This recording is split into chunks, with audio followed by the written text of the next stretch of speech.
या वर्षीच्या अधिवेशनामध्ये जाहीर केलेली सर्वात महत्त्वाची योजना म्हणजे मुख्यमंत्री माझी लाडकी बहीण योजना।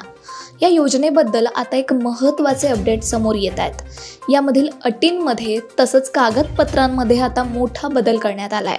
बघूयात सरकारने नेमके काय बदल केलेत ते।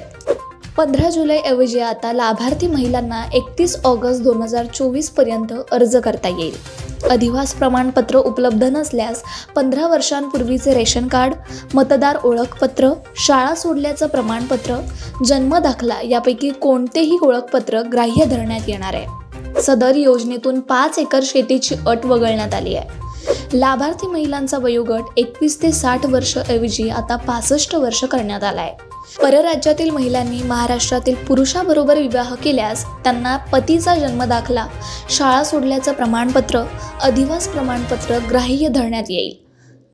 2.5 लाख उत्पन्न दाखला उपलब्ध नसल्यास पिवळे व केशरी रेशन कार्ड उपलब्ध असेल त्यांना उत्पन्नाच्या दाखल्या प्रमाणपत्रातून सूट देण्यात येणार आहे।